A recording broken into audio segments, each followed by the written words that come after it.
Everybody that rides a Panigale has got a fast ass. It just feels natural in between my thighs.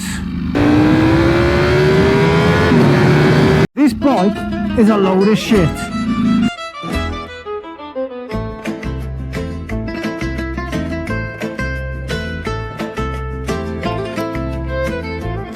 Hey, ladies and gentlemen, welcome to the episode that I've been waiting for a long time.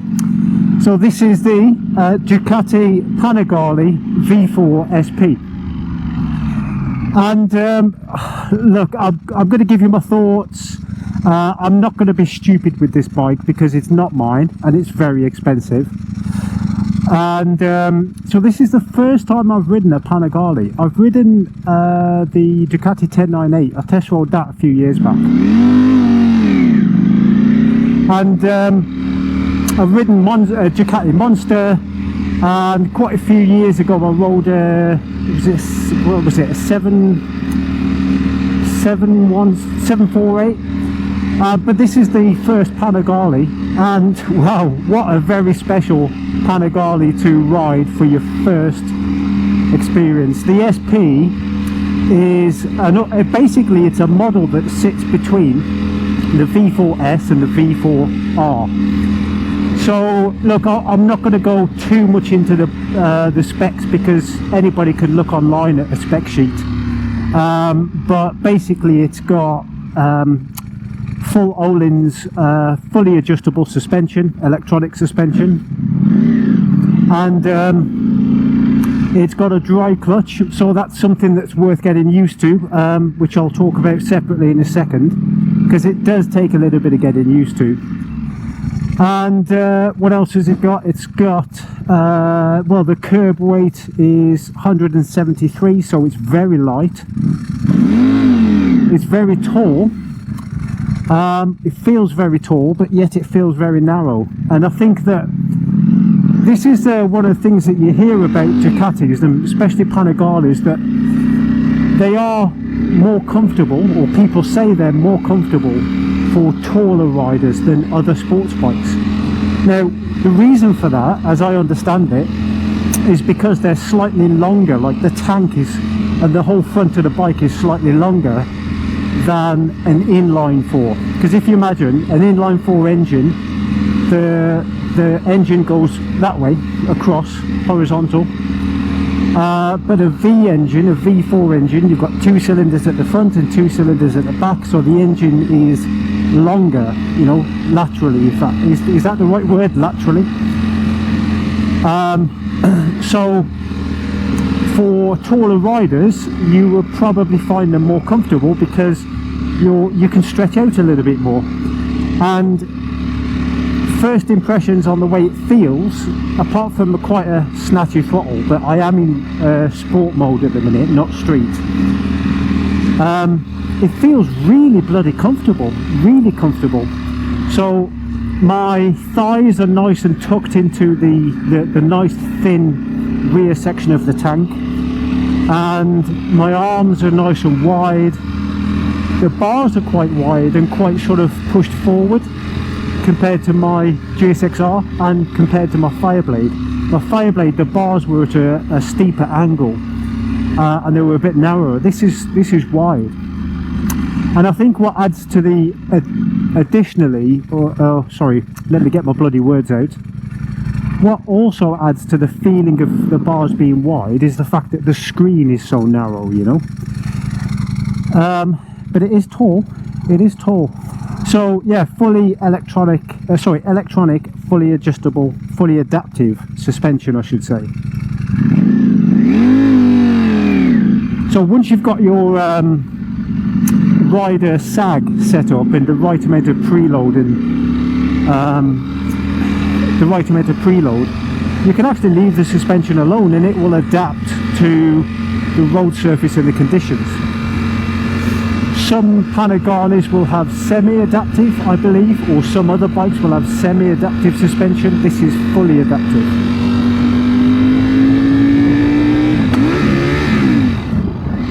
False neutral. So obviously I'm still getting used to the position of the gear lever and the rear sets. That's my excuse anyway, that's my excuse. There is a slight issue. Apparently we're getting this bike into neutral, but Dave has got it booked in with a Ducati dealer to sort that out. But that's by the by.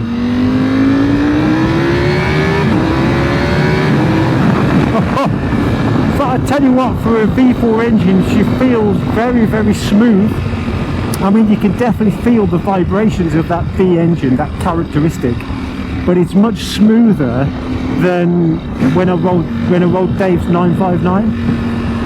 And do you know what? It is a lot easier to ride than I thought it was going to be. It really is a lot easier to ride. It's got these Rizoma mirrors which are absolutely tiny.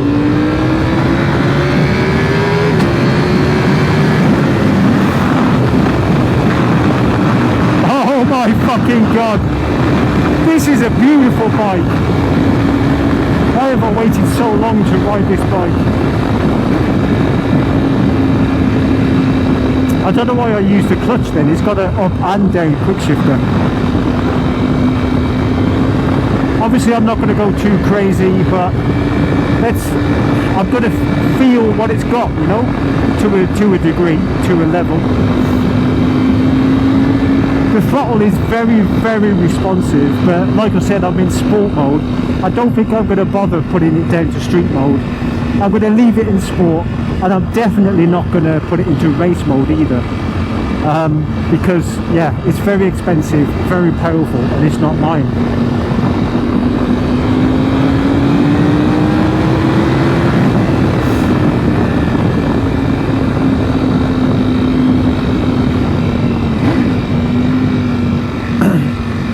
So much torque with a tiny twist of the throttle.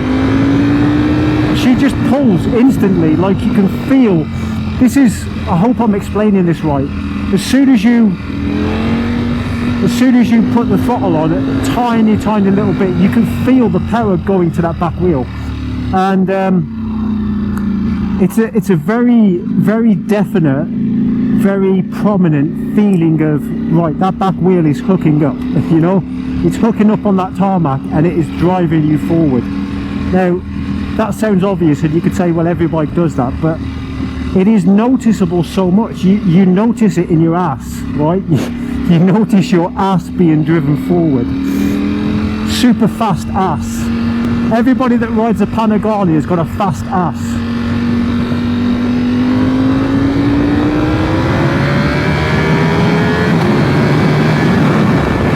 Oh my fucking god! Oh Jesus! Yeah. Right, I need to remember to use the blipper on the way down and stop using the clutch. Wow, my fucking god, this is fun. I think I'm going to disappear for a week on this bike. I really appreciate Dave trusting me with this bike.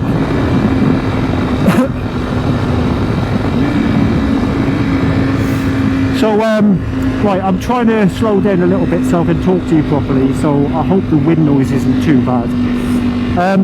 It feels so bloody light, so light, and the tyres are Pirelli Diablo Rosso Corsa, Rosso 4 Corsa, so they're quite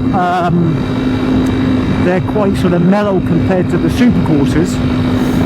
So they should warm up fairly quickly,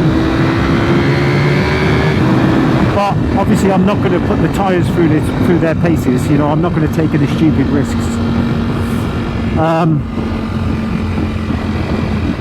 For obvious reasons. Stop using the clutch on the way down, fucking hell, it's hard to break a habit. Oh, she's amazing. And the seat, surprisingly enough, the seat is actually quite wide and comfortable. I expected it to be harder, you know, like Dave's old 959 with the razor sharp, fucking sadistic race seat. But the seat is actually very comfortable. The pegs are, these are standard pegs. and they're in a nice position. You know, they're not too high. I think that was my turning, was it? They're not too high, they're not too far back. It just feels natural and it feels comfortable.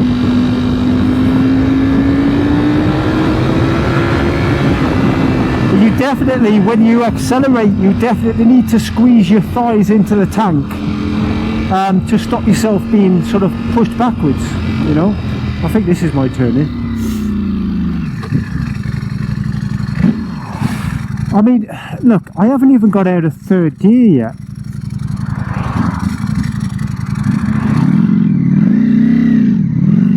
The turning circle is fucking tiny. You're right about that, Dave. So Dave did tell me that it's got an absolutely tiny turning circle. I didn't expect it to be that tiny. I nearly went towards the curb there. Bloody hell.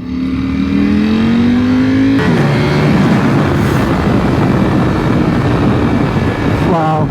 I am so fucking impressed. I'm going to pull over here in a second and I'm going to do a bit of a walk around, and then I'll do some more riding so I can tell you all about this bike, or show you around the bike actually.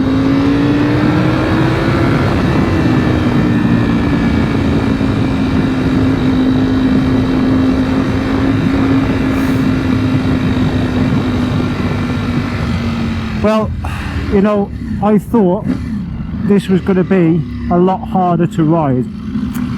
I've slowed right down just so I can start talking to you properly. I thought this was going to be a lot harder to ride than it actually is.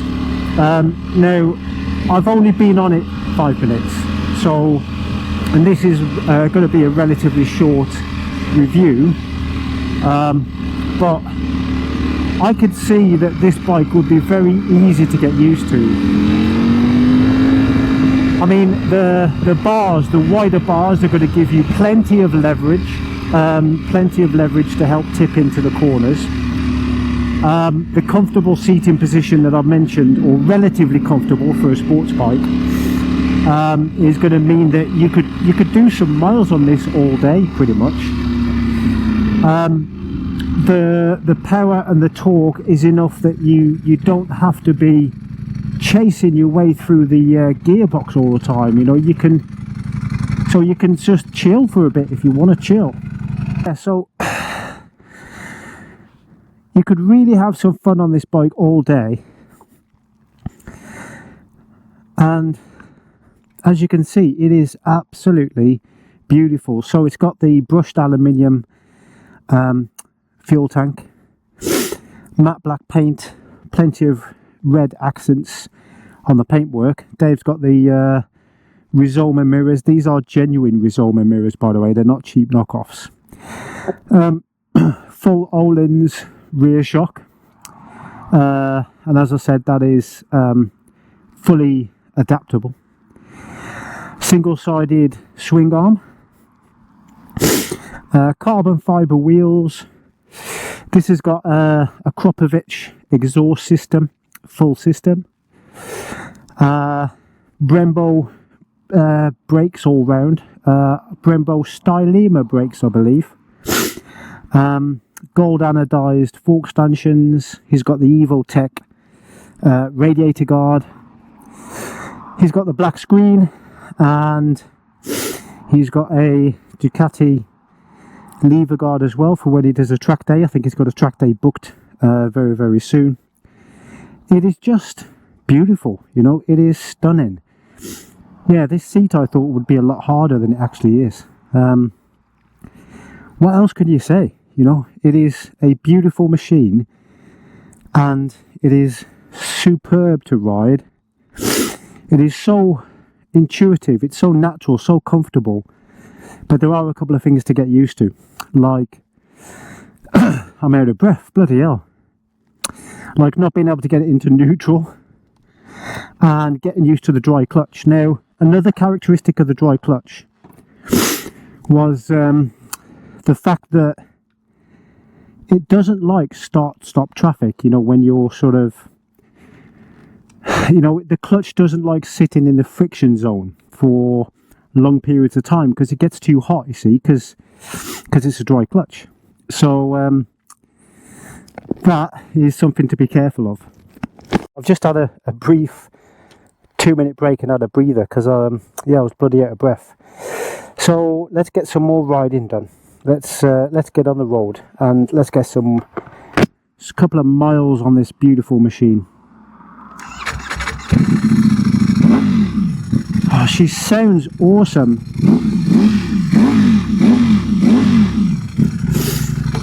Right, let's go. So another characteristic that Dave said was that when you're pulling away, again because of the dry clutch, you have to hold the revs a little bit higher than you normally would when you pull away. So he said about 2,000 to 3,000 RPM to pull away comfortably.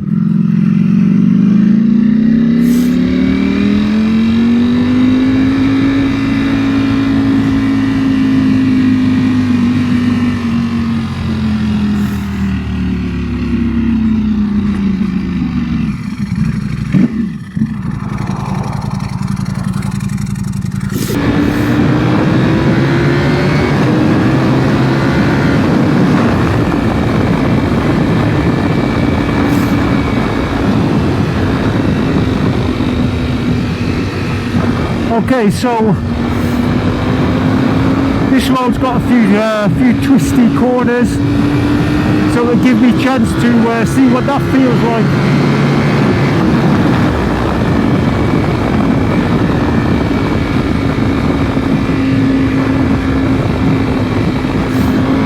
Oh, just instant power, instant torque. You never need to worry, am I in the right gear? There's just so much torque. And the sound is just, the thing is, it's not too aggressive. When you're static and the bike is running, it sounds very, very, very loud, and it sounds like it would be too aggressive, but it's actually not when you're riding it, at least. And fair play, I've got earplugs in as well, so that's dampening some of the sound. But although it's quite an aggressive sound, it's nice. It's hard to describe. It's like a smooth aggression. I know that sounds like a contradiction in terms, but that's what comes to mind. It's got that awesome gargle of a V4, but it just delivers that sound and the power really smoothly. And I guess, look, the snatchy throttle in traffic is just going to be a characteristic of a V4 engine. It was the same with the old V-twins. That's just something you're going to have to live with. But this bike is not designed to be ridden in start-stop traffic. It's designed for this. It's designed to be opened up. I'm actually really cautious of putting too much throttle on too soon. Even in second gear, I imagine the front wheel would just come straight up in the air. But it has got wheelie control. I'm not going to put that to the test. You know, if I was test riding this bike from a dealer, or I had the bike for a day to get used to, I might then start experimenting with things like that. But yeah, not for a half an hour, 40-minute test ride on my mate's bike. It's just not worth it.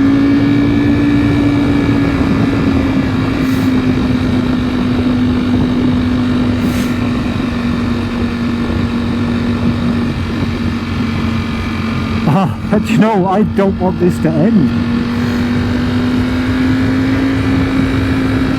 Oh, bloody double white lines.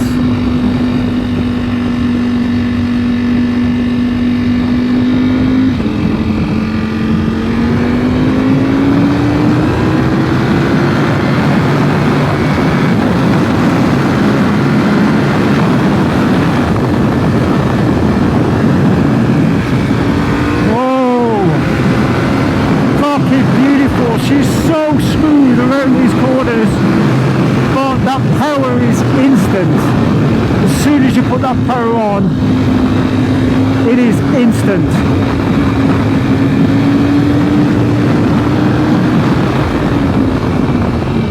Oh, the brakes are brilliant too. and it's a bloody good job.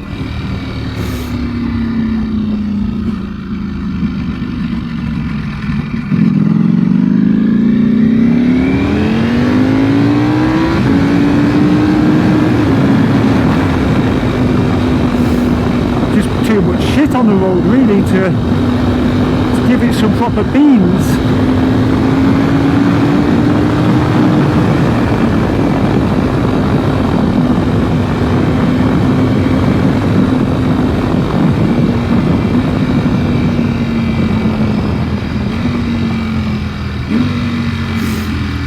Right, I'm going to fly down this road here for a little bit and then spin round and head back. I am really enjoying it. I am really enjoying this bike. You won't see this on video, but I did stall it once. I don't mind telling you.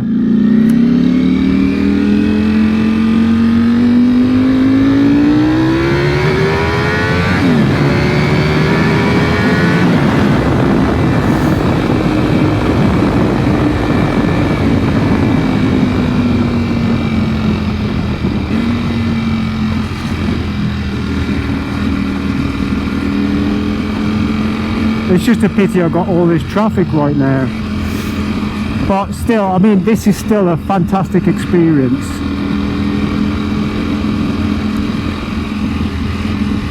I mean, look, second gear, 40 mile an hour, and it's not even stressing the engine at all.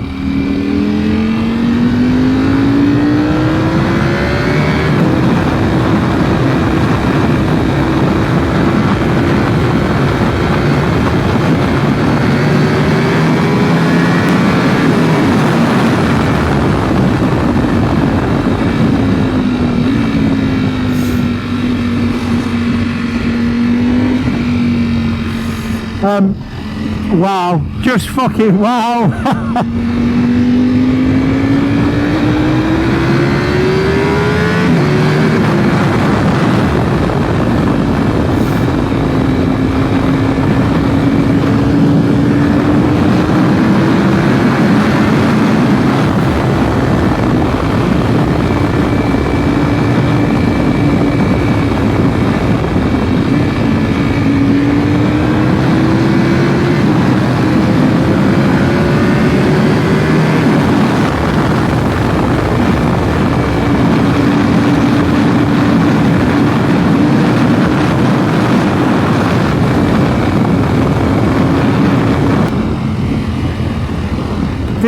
The gear changes are buttery smooth, but as soon as you bang that gear, it pulls again, you know.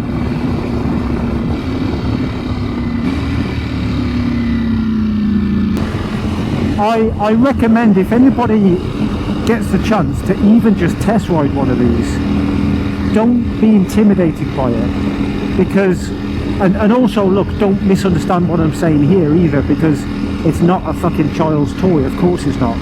It's a very, very serious machine, and it will spit you off if you're not careful. But the point I'm trying to say here is that it was not police. They're not police, are they? They're police. Yeah. The point I'm trying to say here is that it's not as difficult to ride as you would imagine. It is smooth. It is quite comfortable. It is super powerful, but that power is delivered really predictably. And remember, you've got all the electronics to help keep you safe as well. So it's got traction control, slide control, lean angle sensitive traction control. It's got anti-wheelie. It's got obviously adjustable engine brake. It's got so many things that can help you stay safe. The margin for error is a little bit wider than what you would imagine on a bike with 230 horsepower. Actually, I should tell you that. Let me talk to you in a second about the power that this has got.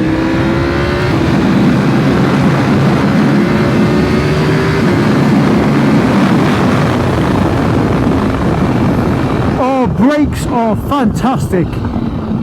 Oh, this would stop on a fucking 10p piece, I tell you. I just wanted to try the brakes out there. fucking amazing brakes. Sorry about the swearing, by the way. Yeah, Dave's right, you know, you can't get this into neutral when you come to a standstill. When it's rolling up to a standstill, you can get it into neutral.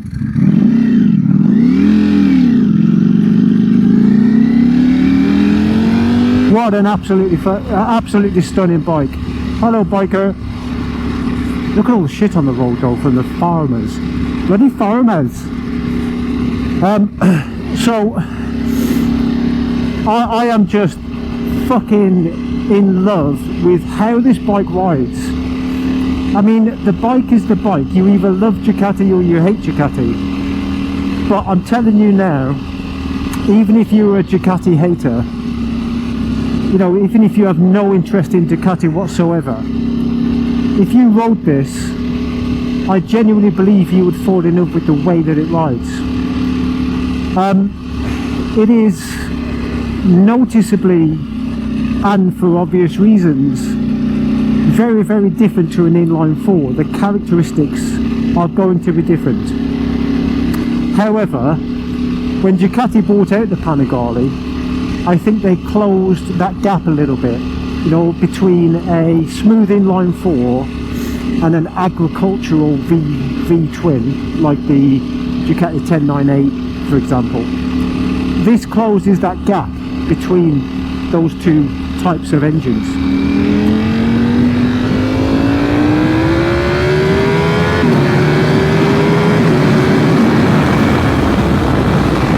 But without losing any of its special character, any of its sort of unique selling points of being a Ducati.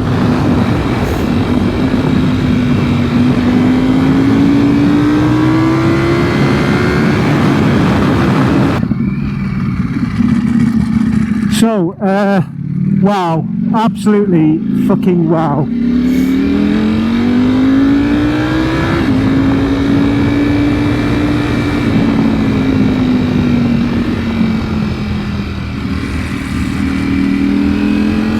I mean, it is like nothing I've ever ridden. And as I say, I've ridden the Ducati 959 Panigale, I've ridden a 1098, a Monster, a 748, and then loads of inline fours, but this is like nothing else. And I think when Dave bought this bike, this particular bike was the same price as the V4 S that he was going to look at initially. So he didn't have to spend any more money than what he was going to spend to end up with the SP model. And I think he's actually, you know, he's definitely made the right decision, because the SP and the S, they're obviously both Panigales. They've both got V4s, they've both got similar characteristics, they've both got similar equipment in spec and handling characteristics. But the SP is just that little bit more special because it's an SP, because of the paint scheme, because of all the little red accents, because of the aggressive dark face to the front of the bike, the way that, you know, the SP has got a little bit more horsepower than the S. Oh yes, let me tell you, right, this particular bike, by the way, has got 230 horsepower because it's been tuned, it's been mapped with the Ergonomics exhaust system. So right now there is 230 horsepower between my fucking legs. How about that? How do you like them apples?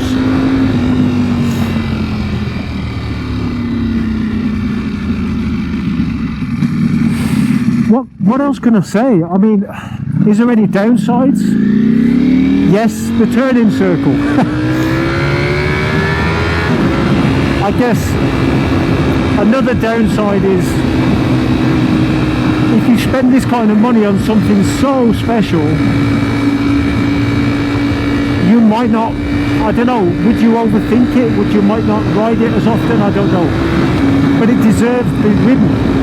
It's almost like a paradox, because it deserves to be ridden every bloody day, but it also deserves to be cleaned and polished and looked after and shown to the world, you know. when you have visitors come to your house, instead of showing them your new bathroom or your new landscaped garden, you're going to show them your fucking Ducati V4 SP. But you have to ride it, because why would you not ride it? And I think, to be honest, Dave does. He rides it every chance he gets, which is fair enough, which is the right thing to do.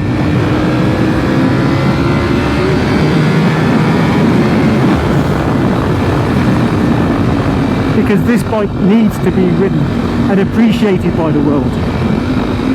You don't see too many of these bikes. This is number, I don't know, I can't read for now. I can't see the plate. It's number something of something, so it's a limited edition, not a special edition. That's slightly different. It's a limited edition, and I have only ever seen maybe 2 of these out on the road.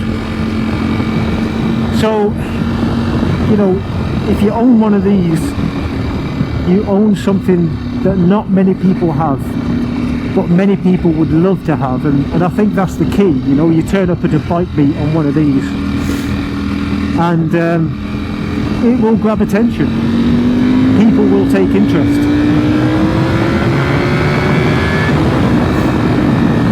Except maybe Ducati haters, or other people on Ducatis that wish they were on an SP. I don't know. I'm joking. I'm joking. Wow. Oh, and the mirrors. I mean, they look smart, Dave, but your mirrors are shit, mate. I mean, you have to like squint to see through them.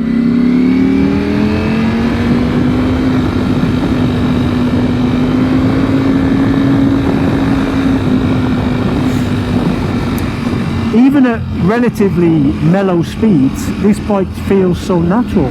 It's only when you come to a stop that it doesn't. And when you're pulling away, it doesn't feel natural, you know? But when you're just sort of cruising at 40, 50 mile an hour, it is smooth. And I think what happens with the engine is the higher the revs, the smoother it goes.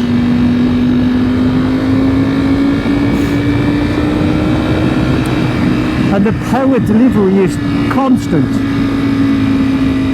Although, of course, I haven't redlined it. You know, I haven't taken it to, you know, the top end of the rev range, because I'm not going to do that. But what I have experienced so far, the power is just, it's there, it pulls, it's constant. And whether that's normal for every Panigale, I don't know, or whether that's just maybe this one because of the way that it's been mapped.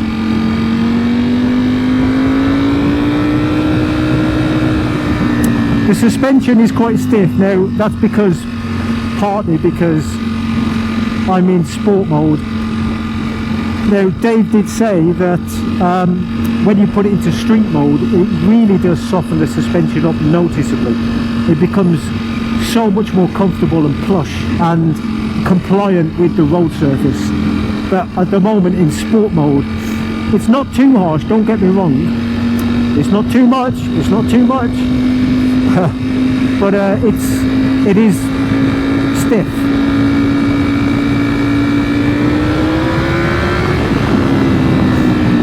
But the benefit of the suspension being stiff is it doesn't sag at the rear under acceleration. That acceleration keeps you driving forward.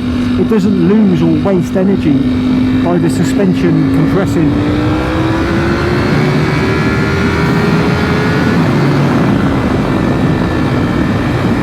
By the rear squatting, you know what I mean? It doesn't waste energy doing that. It just pushes you forward, which is exactly what you want. Got to keep moving forward, because that's how winning is done. That was my really bad Rocky impression. Right, I'm nearly home. Well, not home. I'm nearly back at Dave's house. So I'm going to switch off in a second, but let me give you a summary. So, stop traffic, pulling away from lights, it really does take a fair bit of getting used to. Other than that, everything is smooth, easily manageable, relatively speaking, easily controllable, again, relatively speaking, and much more user-friendly than I expected it to be. The riding position is quite comfortable. I'm not cramped. I'm not the tallest of guys though, but taller riders would probably find this relatively comfortable as well. The bars are nice and wide. You've got all the leverage you need to throw it from side to side. But yeah, that turning circle is terrible. Brakes are amazing. And yeah, see, it won't go into neutral, and hopefully Dave gets that sorted out though. Brakes are amazing. The power delivery is amazing. The sound is just sexual. The sound of this bike would just turn you into a horny monster. And yeah, everything about it is stunning. Like the way it looks, the way it feels, the way it sounds, the way it rides. That's the summary. It's stunning, but it's meant to be, isn't it? Because it's Italian. It's meant to stand out from the crowd. It's meant to look good, and it's meant to do things that other bike manufacturers dare not do. One interesting specky fact, right? This is a very geeky specky fact that some of you might find interesting. So this bike has a counter-rotating crankshaft. So basically, as the bike is riding forward, the crankshaft is spinning backwards. Whereas on other bikes, the crankshaft spins in the same direction that the bike's travelling. Now, the key benefits for a counter-rotating crankshaft are it helps minimise wheelies. It helps braking and turning into corners because of the reverse gyroscopic forces, helping to manage the inertia of everything that's spinning.